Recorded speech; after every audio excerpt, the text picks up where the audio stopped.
Señor les bendiga en esta noche. Gloria a Dios, qué bueno que ya estamos acá. En el Evangelio de San Juan, capítulo 4. Vamos a estar leyendo del versículo 1 al 26.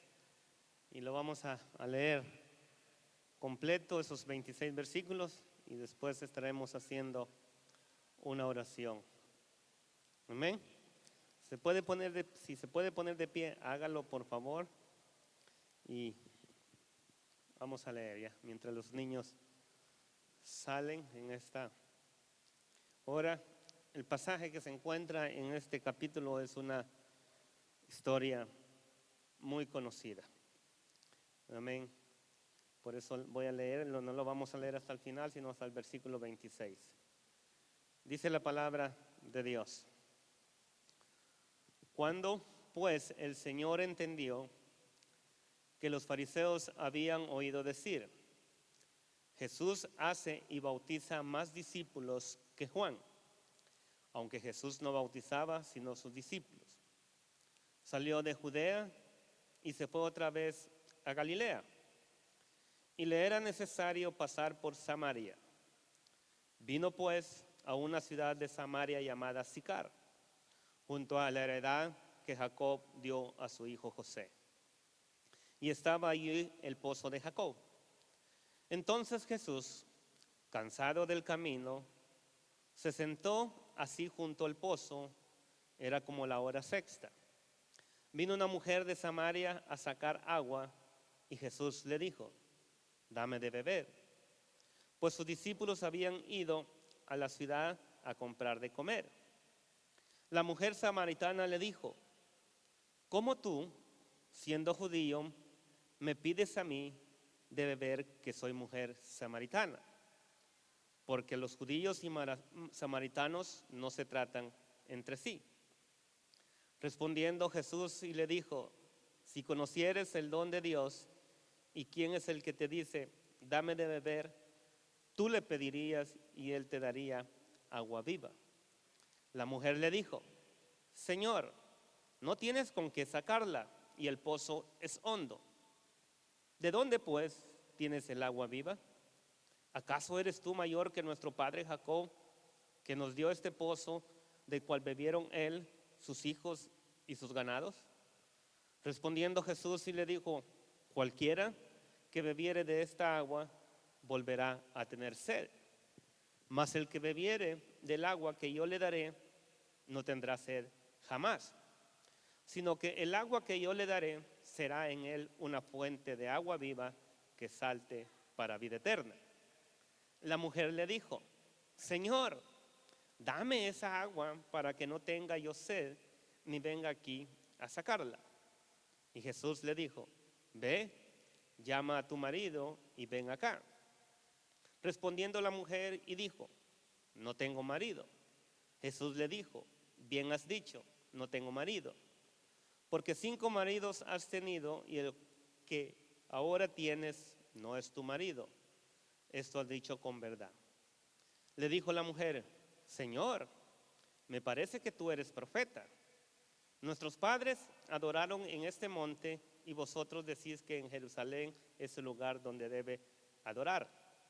Y Jesús le dijo: mujer, créeme que la hora viene cuando ni en este monte ni en Jerusalén adoraréis al Padre. Vosotros adoráis lo que no sabéis, nosotros adoramos lo que sabemos, porque la salvación viene de los judíos. Mas la hora viene y ahora es, cuando los verdaderos adoradores adoran al Padre en espíritu y en verdad, porque también el Padre tales adoradores busca que le adoren. Dios es espíritu, y los que le adoran en espíritu y en verdad es necesario que le adoren. Le dijo la mujer: sé que ha de venir el Mesías, llamado el Cristo. Cuando Él venga, nos declarará todas las cosas. Jesús le dijo: yo soy el que habla contigo. Gloria a Jesús. En nuestra vida tenemos algunos encuentros y algunas cosas nos fueron reveladas. Y en esta noche quiero enfocarme en la revelación de cómo Jesús se reveló a la mujer samaritana. La revelación de Jesús a esta mujer demuestra que el amor de Dios no conoce límites. Amén. Y ahorita lo van a entender más adelante. Trasciende todas las barreras de raza, géneros y tradiciones religiosas. El amor de Dios, a diferencia del amor humano, el amor divino no hace acepción de personas y abarca a todos. Es lo que nos dice Juan 3:16, amén. Porque de tal manera amó Dios al mundo que dio a su Hijo unigénito, para que todo aquel que en Él cree no se pierda, mas tenga vida eterna. La historia del encuentro del Señor Jesús con la mujer en el pozo se da, vamos a ponerlo de esta manera, en 4 escenas: las circunstancias, el contacto, la convicción y la revelación de Cristo. Y vamos a ver las circunstancias. Si usted ya leímos los primeros versículos donde dice que la noticia sobre la popularidad de Jesús llegó hasta los fariseos, quienes habían oído que él hacía y bautizaba más discípulos que Juan. Y le puedo garantizar que con toda seguridad el Señor Jesucristo, que dice la palabra que vino a buscar y a salvar lo que se había perdido, Él hizo todo lo que fuera necesario para llevar la salvación a los pecadores. Amén. Él lo hizo todo por nosotros. Por lo tanto, el Señor estaba en Judea, dice, y el Señor salió de Judea y volvió otra vez a Galilea. En el regreso a Galilea, dice el versículo 4, dice, y le era necesario pasar por Samaria. No era una necesidad, vamos a decir, tanto geográfica por el camino, sino que de una manera, aunque el camino a través de Samaria era más corto de Judea a Galilea, pero como los judíos y los samaritanos no se trataban entre sí, dicen los historiadores que muchos de los judíos, ellos preferían agarrar un camino mucho más largo del que deberían para poder llegar de Galilea a Jerusalén o de Jerusalén a Galilea, para no pasar por Samaria. Y como estamos viendo el pasaje, vemos que Jesús sale de Judea y va de regreso para Galilea. Y el pasaje nos dice que le era necesario pasar por Samaria. El Señor se sintió impulsado a pasar por Samaria. ¿Y cuál fue la razón? Pasar a cierta ciudad. Él tenía una cita con alguien. Aunque la otra persona, vamos a hablar de la mujer samaritana, no lo sabía, pero Jesús sí lo sabía. Amén. Y qué bonito es saber, fíjese, piense por un momento en esta historia, que Jesús era 100% humano. Ahí lo podemos entender, que dice que estaba cansado ¿de qué? Del camino. Pero él tuvo que caminar, no le importó cuánto tenía que caminar para llevar el evangelio a una persona.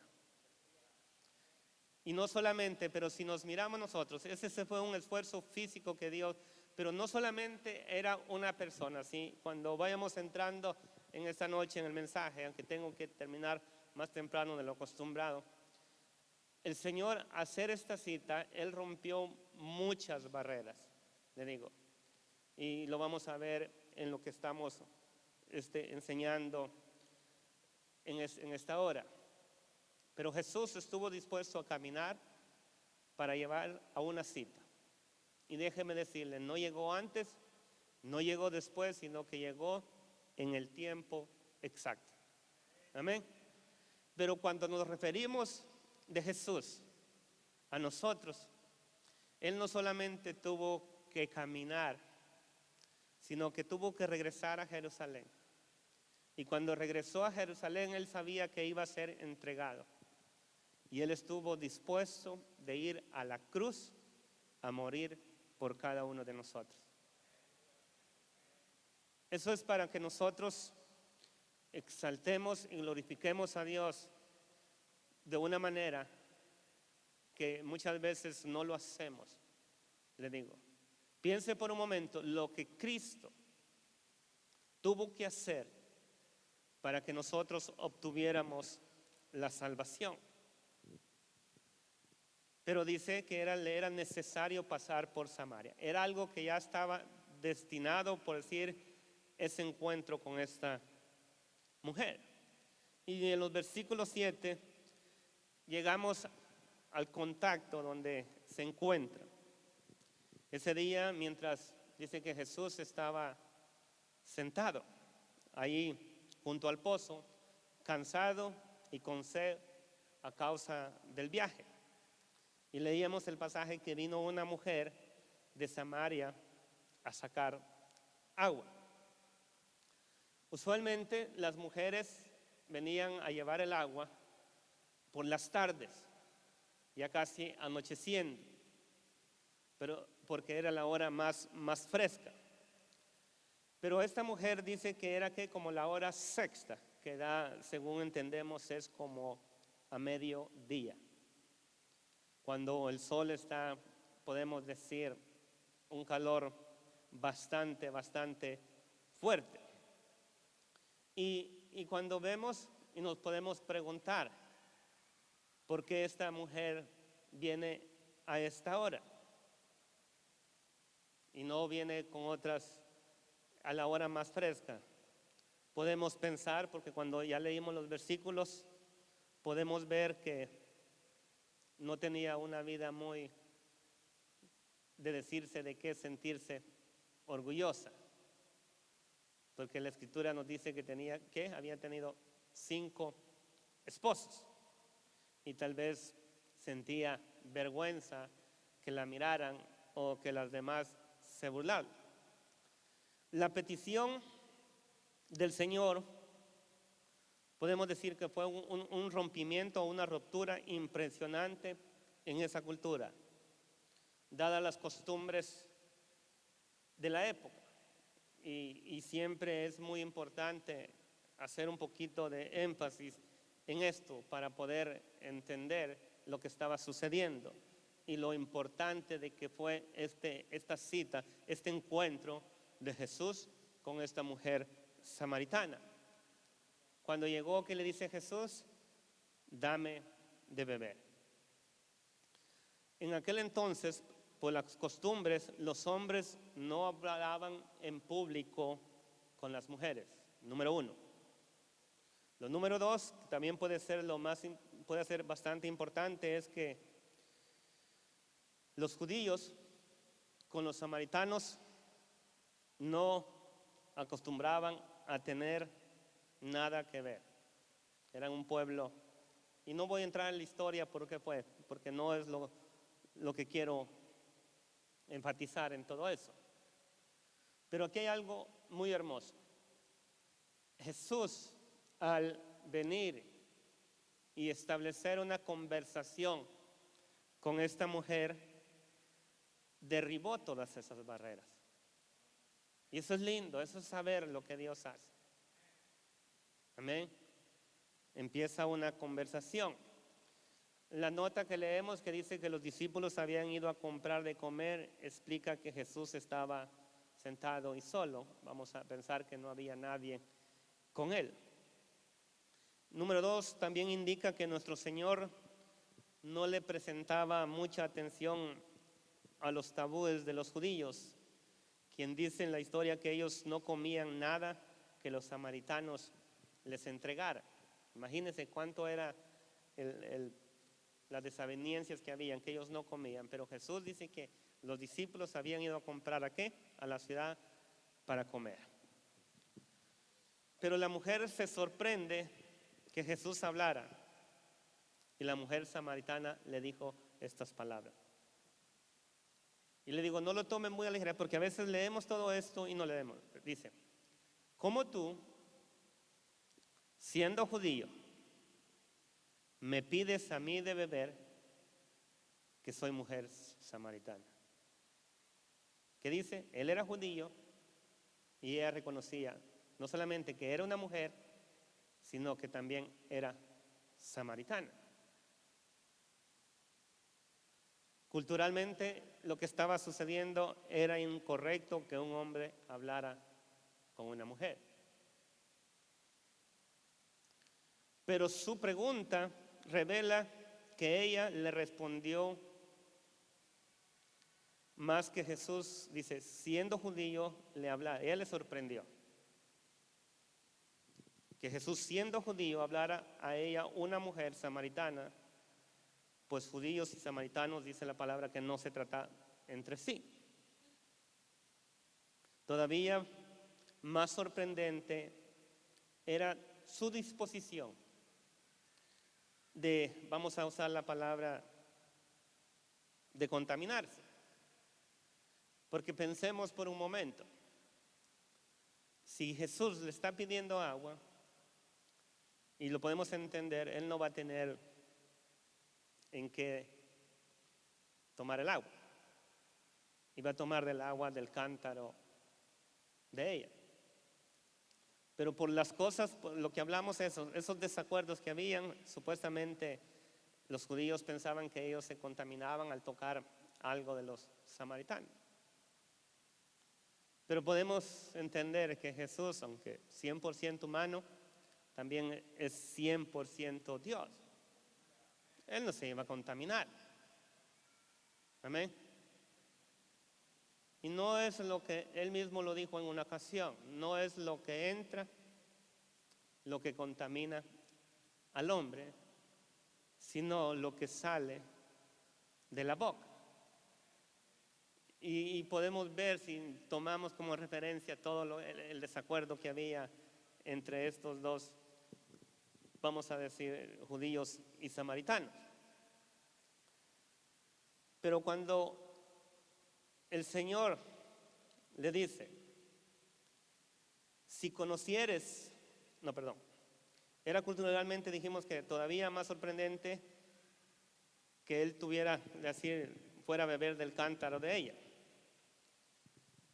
En respuesta a la pregunta de la mujer, Jesús le dijo, si conocieres el don de Dios, ¿y quién es el que te dice, dame de beber?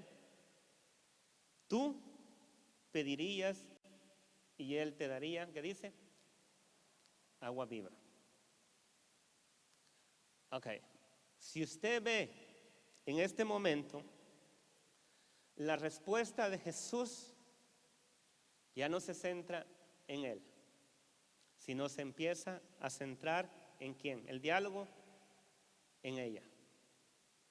Vuelva un poquito, acuérdese, dice que a Jesús le era necesario pasar ¿por dónde?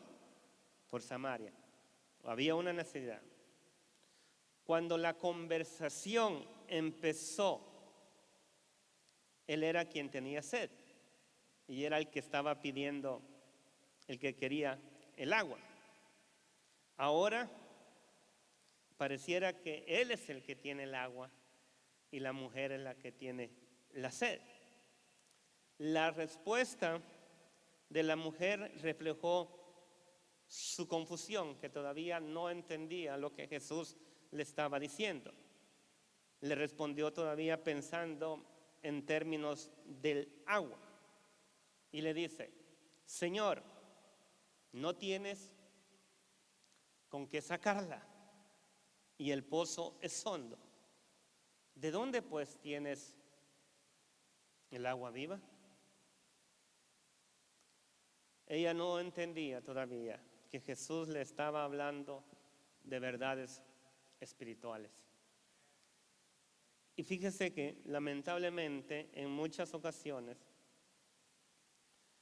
el enemigo tiene dice la Biblia que Él ha entenebrecido el entendimiento de muchos para que no les alumbre o no entiendan la palabra de Dios. Pero hay algo interesante, que la palabra de Dios es poderosa y más cortante que toda espada de dos filos. Amén. Dando a entender que, aleluya, el poder de Dios la palabra de Dios va a llegar hasta ahí. Y la persona va a ser alumbrada y va a poder encontrar. Entonces, ella no estaba entendiendo que Dios estaba hablando de cosas espirituales. El agua viva que Él ofrecía era la salvación, escuche eso, en toda su plenitud, incluyendo el perdón de pecados y la capacidad de desear y vivir una vida obediente que glorifica a Dios.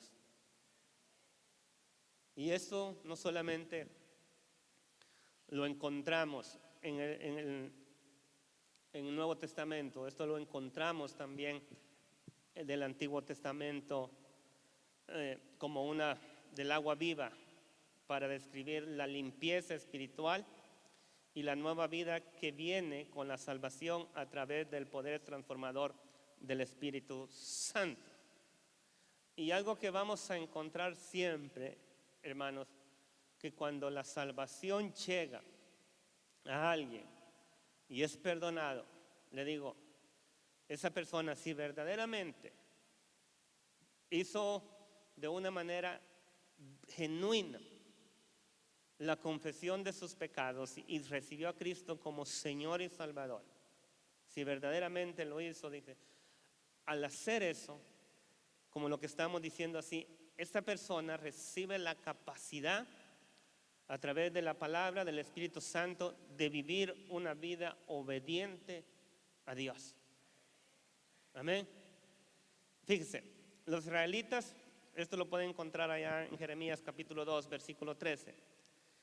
Dice que ellos dejaron al Señor fuente de agua viva y cavaron para sí, dice, cisternas rotas que no retienen agua, dándonos a entender que Dios les había dado todas las cosas de una manera de una manera que no les podía hacer falta nada. Pero hablando de la limpieza del agua, vaya a Ezequiel capítulo 36, versículo 25 en adelante, donde aquí encontramos de lo que estamos hablando, que no solamente en el Nuevo Testamento, sino que aquí también lo encontramos. Escuche las palabras de Dios acá. Esparciré, Ezequiel capítulo 36, versículo 25. Esparciré sobre vosotros, ¿qué dice? Agua limpia. ¿Y seréis limpiados de qué? ¿De parte o no? Dice, de todas vuestras iniquidades. Y dice, y de todos vuestros ídolos os limpiaré. Versículo 26. Dice, os daré corazón nuevo y pondré espíritu nuevo dentro de vosotros y quitaré de vuestra carne el corazón de piedra y os daré un corazón de carne. Amén. Versículo 27. Y pondré dentro de vosotros, ¿qué dice? Mi espíritu y haré que andéis, oiga esto, lo que le acabo de decir hace un momento, y haré que andéis en mis estatutos y guardes mis preceptos y los pongas por obra. ¿Quién es el que hace todo esto? Él es el que hace la obra en nosotros. Él es el que está dispuesto a perdonarnos. Amén. Si confesamos nuestros pecados. Entonces, la pregunta de la mujer, ella esperaba una respuesta negativa. Porque le dice, ¿de dónde pues tienes el agua viva? Y hace una segunda pregunta. ¿Acaso eres tú mayor que nuestro padre Jacob? Le dice que nos dio este pozo del cual bebieron él, sus hijos y sus ganados. El agua viva que Jesús ofrece no provenía de un pozo común y corriente. Amén. No era del pozo que estaba ahí. Y definitivamente Jesús, de hecho, es más grande que Jacob. Ella como que ya estaba empezando a entender un poco lo que Jesús le estaba hablando. Le dice, ¿a poco eres tú mayor que nuestro padre Jacob? Que tienes un agua diferente. El agua viva que Jesús ofrece no provenía del pozo. Y la respuesta de Jesús, nuestro Señor Jesucristo, es y ha sido paciente. Él con toda paciencia respondió a su pregunta y le dijo esto: cualquiera que bebiere de esta agua volverá a tener sed, mas el que bebiere del agua que yo le daré no tendrá, que dice, sed jamás, sino que el agua que yo le daré será, dice, una fuente de agua que salte. ¿Para qué? Para vida eterna. El miércoles hablábamos de un río. Allá en Juan capítulo 7, versículo 38 estábamos hablando.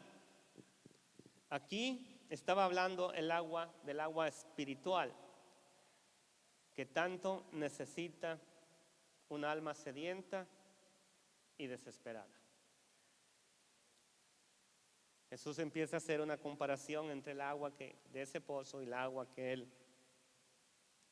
Y ella estaba como que si el agua viva que Cristo le estaba ofreciendo tenía algo más que el agua que ella estaba lista para recibirlo. Pero ella pensó todavía como que todavía apenas iba. Le dice, dame de esa agua. Para dos cosas, dice. Para que yo no tenga más sed. ¿Y para qué dice? Y para que ya no venga, ¿a qué? A llevarla o a traerla al pozo. Y fíjese que en estos tiempos, o en tiempos pasados, hay muchos que toman el evangelio de esa manera. Que piensan que al venir a Jesucristo, de una manera, el Señor tiene que hacer que, por ejemplo, ya no queremos trabajar igual. O hacemos las cosas diferente, pensamos que, y algunos son tan osados a decir, no, pues si yo soy hijo de Dios, no debo de trabajar de esta manera.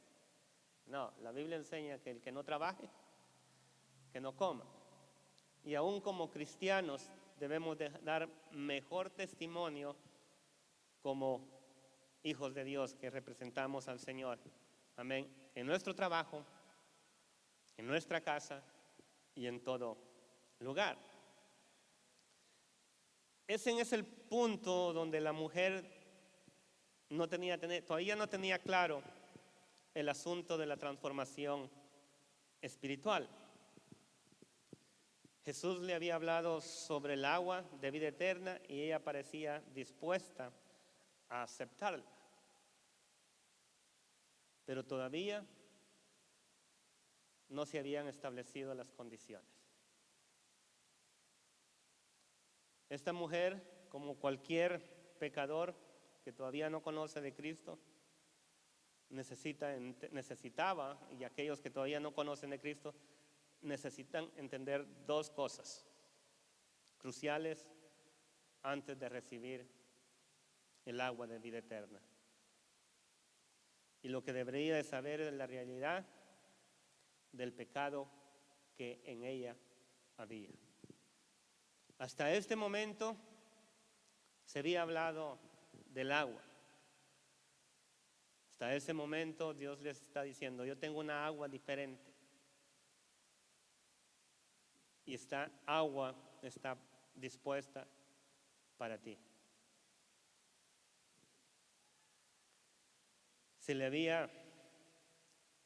Debería saber que la realidad del pecado que ella. Número dos, tenía que identificar la identidad del Señor Jesucristo como Salvador. Por eso cuando hacemos el llamamiento que una persona reciba a Cristo como Señor y Salvador, una de las primeras cosas es reconocer que es un pecador. Amén. Y a veces nosotros nos quedamos un poco cortos cuando hacemos. A veces meditamos.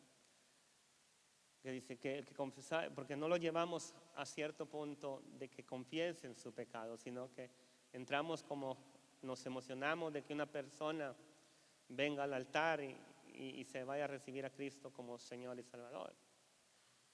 No, y tenemos que dejarlos que ellos confiesen, ¿entiendes? Y que crean, dice, porque si creyeres, dice, que Dios, dice, levantó de los muertos a Jesús, será salvo. Entonces, tenemos que cuestionar a las personas y decirle, ¿usted cree que Jesús murió? Eso es parte que tienen que decir en esa cruz. ¿Usted también cree que Jesús resucitó? Amén. Y usted también cree que quiere recibir a Cristo como Señor y Salvador. Entonces, número 2, vamos a entrar en la convicción. Como la mujer no entendió la naturaleza del agua del cual Jesús hablaba, él llevó la conversación a la necesidad del arrepentimiento.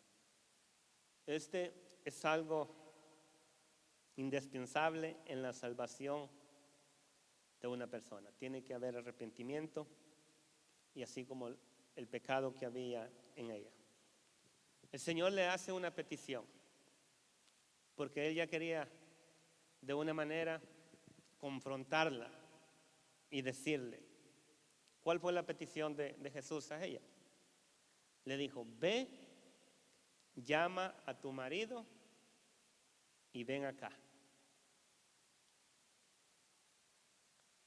Podría haberle hecho cualquier otra pregunta a la mujer samaritana. Pero ¿por qué fue esa pregunta?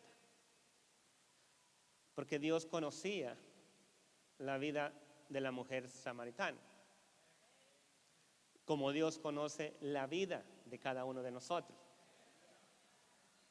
Antes de venir a Cristo y después de venir al Señor, le dijo, ven, llama a tu marido y ven acá, porque podemos deducir que ese era el área que, como quien dice, ella no quería que nadie se diera cuenta. Acuérdese, ella vino sola al mediodía a llevar agua o a traer, cuando no quería que nadie. Quienes realmente tienen sed de la justicia de Dios que Él nos da, que Él nos entrega en la salvación, número 1, Él confesará y abandonará sus malos caminos.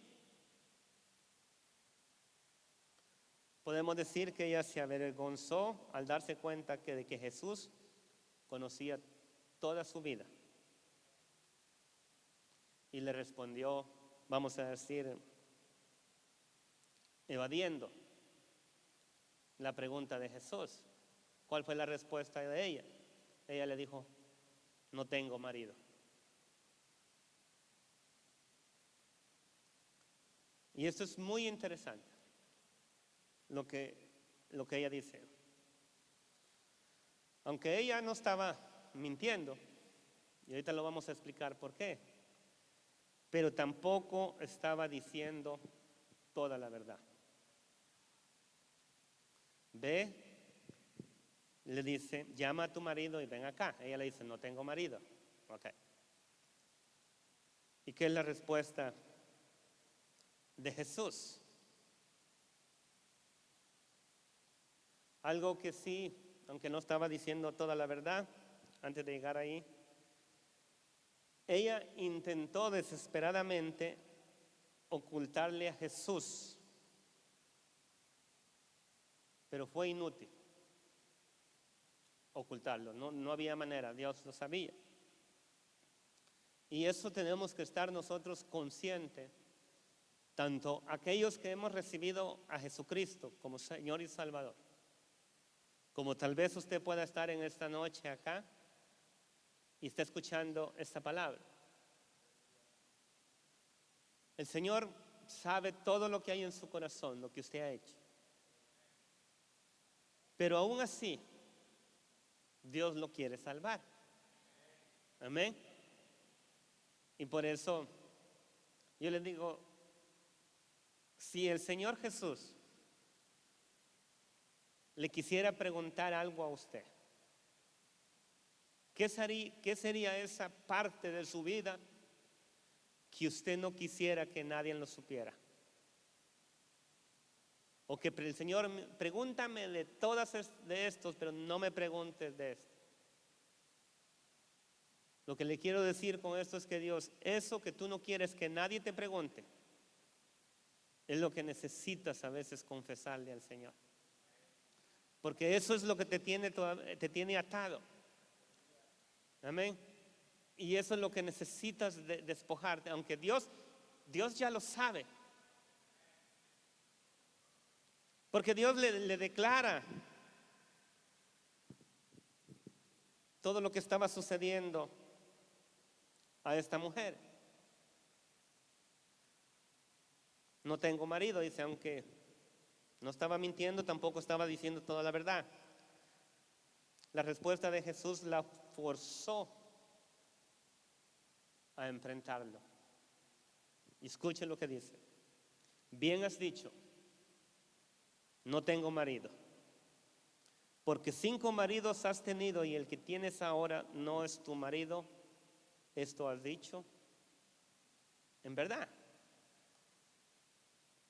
Jesús la estaba felicitando porque había dicho algo de verdad, pero también le estaba, por decirlo de una manera, le estaba desenmascarando su pecado. Y fíjese, escuche esto, aquellos que han recibido a Cristo, porque tal vez nunca más vuelva a tener, o sí lo tenga, pero tal vez no vamos a predicar un tema específico de esto. Pero aquí encontramos una verdad muy importante. Jesús le dijo, el versículo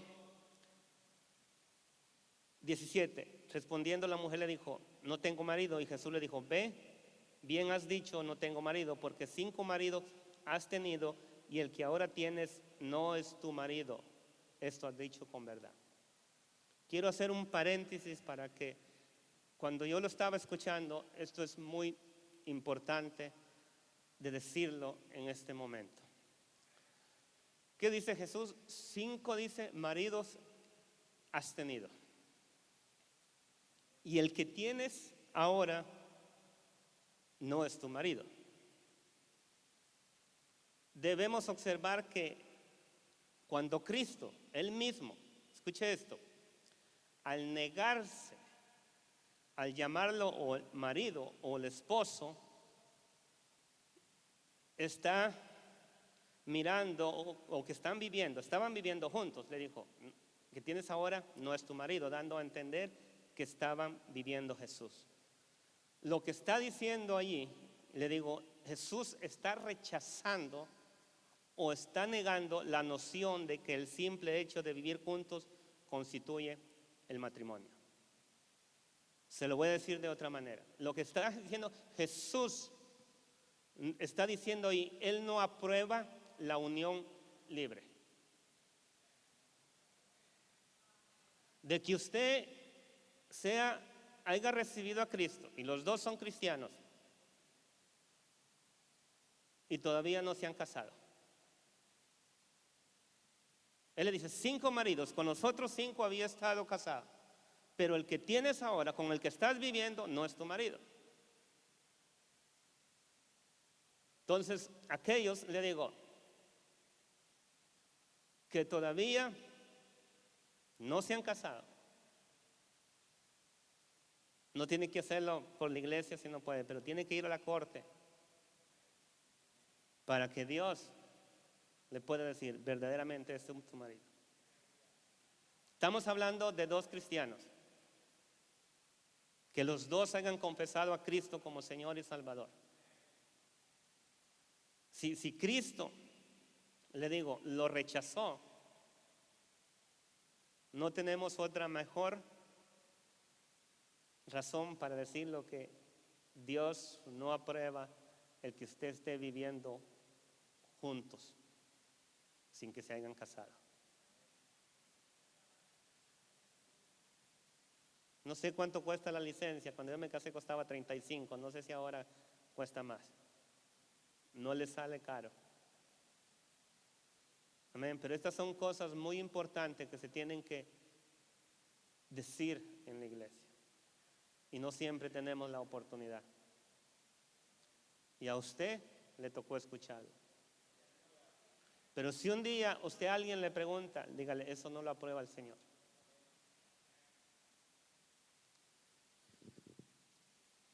Porque la Biblia, ¿cómo ve la Biblia el matrimonio? Lo ve como un pacto público, formal y legal entre un hombre y una mujer. Amén. La mujer sorprendida del conocimiento de Jesús, de su vida pecaminosa, le dijo, Señor, me parece que por lo que me has dicho, que eres profeta. Como que estoy hablando con alguien que sí verdaderamente habla la verdad. Fíjese, ella al llamarlo profeta afirmaba de su conocimiento, de su vida,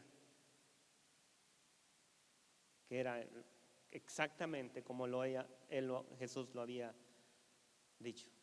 Y qué interesante, ella no siguió intentando ocultar su pecado. Le digo, la palabra de Dios, cuando escuchamos esto, yo sé que alguien, cuando escuchamos, Dios te está hablando ahorita. No tienes que seguir intentando negar tu pecado. Este es un encuentro, una cita que Dios trajo, un encuentro que va a marcar la vida de esta mujer para siempre. Y ese es el deseo de Dios para con nosotros. Que ese encuentro que tengamos con Él sea un encuentro que marque un antes y un después. Un encuentro que diga, las cosas viejas pasaron. Y aquí, todas son hechas nuevas. Amén.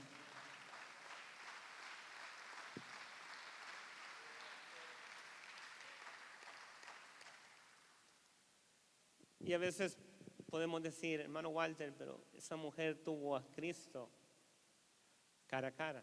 Usted y yo también lo tenemos en cada instante. Aquí está el Señor. Él nos está mirando en todo esto. Y por último, los versículos del 20 al 26.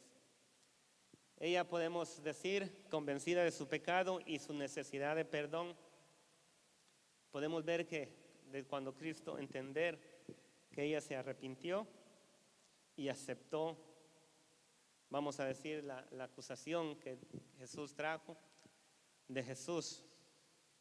Y fíjese, tómelo en esta área. Ya el Señor le dice, el versículo le dijo a la mujer, Señor, me parece que tú eres profeta. Y hace esta pregunta. Nuestros padres, en el versículo 20, adoraron en este monte. Y vosotros decís que en Jerusalén es el lugar donde se debe de adorar. Esto yo creo que lo tenemos que ver como de esta manera. Diciendo, ok, ya reconozco mi pecado, reconozco que soy pecadora y confieso mi pecado y yo recibo de esa agua viva que tú me das. Pero ahora ella se queda, se hace esta pregunta. Ahora, Señor, que yo he recibido de esta agua viva, ella empieza a decir, ¿dónde voy a adorar? Nuestros padres dicen que es acá. Los judíos dicen que es en Jerusalén.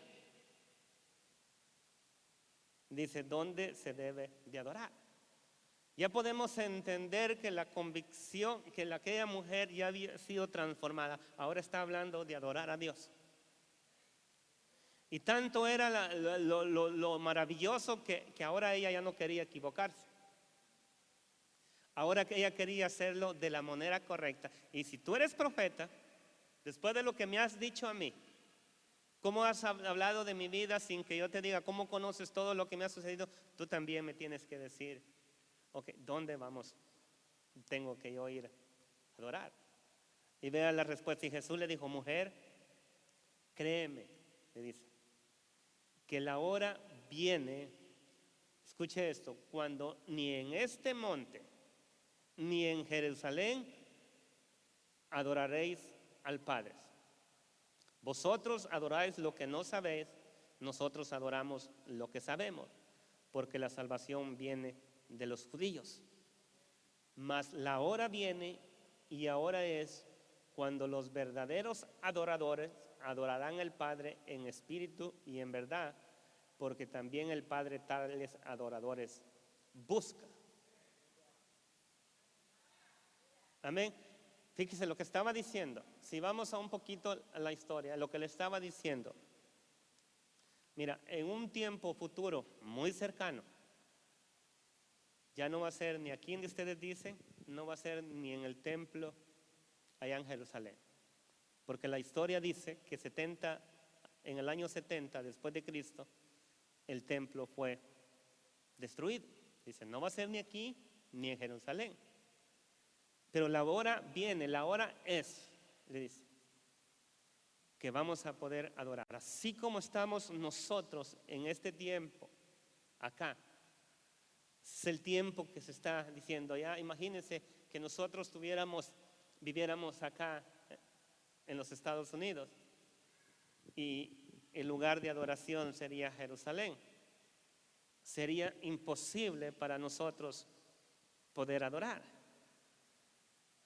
Pero ahora el Señor dice que este es el momento. No va a ser aquí, no va a ser allá. Pero viene, dice, más la hora viene. Y ahora es, dice, cuando los verdaderos adoradores adorarán al Padre. Dice, en espíritu y en verdad. ¿Quién es un verdadero adorador? Mire, si nos podemos ir un poquito a la parábola de cuando, no sé si me voy a equivocar, cuando la mujer que le está ahí lavando los pies a Jesús con sus cabellos y sus lágrimas, y Simón la empieza a criticar. Si supiera quién es. El punto lo que le quiero decir es que la Biblia dice que al que más, ¿qué dice? Se le perdona, él más va a responder a las cosas de Dios. Entonces, aquellos verdaderos adoradores que le adoran en espíritu son aquellos que verdaderamente se han convertido, se han arrepentido de sus pecados y viven una vida, aquel que verdaderamente reconoce lo que Dios ha hecho por nosotros. Yo le digo, por eso nosotros siempre yo siento que nos quedamos cortos en nuestra manera de adorar a Dios. Nos quedamos muy cortos. Pero aquí está. Pero este es el tiempo. Este es el momento donde lo vamos a lograr. Amén. La enseñanza de Jesús, póngase de pie porque tengo que terminar. Escuche esto. Es que la naturaleza de la adoración, lo que verdaderamente es lo que importa, de la manera como nosotros lo hacemos, bajo el nuevo pacto, vamos a decirlo, y no ese lugar. que la naturaleza de la oración sería lo importante bajo el pacto, no es el lugar donde se hace, sino de la manera que nosotros lo hacemos. Y quiero concluir con 3 cosas, repito. La conversación con la mujer en el pozo ilustra 3 verdades. Escuche esto, 3 verdades no negociables sobre la salvación. Número 1, la salvación llega para quienes reconocen su necesidad desesperada de la vida espiritual que no poseen, algo que no tienen. Yo le digo, cuando hablábamos el miércoles de la sed, hay algo que muchas gentes tratan de llenar ese vacío que sienten en su vida y lo quieren hacer de diferentes maneras y no lo pueden lograr. Es algo que solamente la salvación, que es a través de Jesucristo, lo va a lograr. El número 2, la salvación solo llega a quienes confiesan sus pecados y se arrepienten y desean el perdón. Una vez lo voy a decir. La salvación solo llega a quienes confiesan sus pecados, se arrepienten y desean el perdón. Si hacemos un poquito de memoria de lo que estamos hablando, vio cómo Jesús entabló aquella conversación con esta mujer. Y al principio ella no entendía, pero Jesús vino y la confrontó con su pecado. Y ella tuvo que confesarlo, arrepentirse y desear el perdón de Dios. Y número 3, la salvación solo llega a quienes aceptan a Jesús como su Señor y Salvador o como Mesías y que aceptan que Él pagó por sus pecados.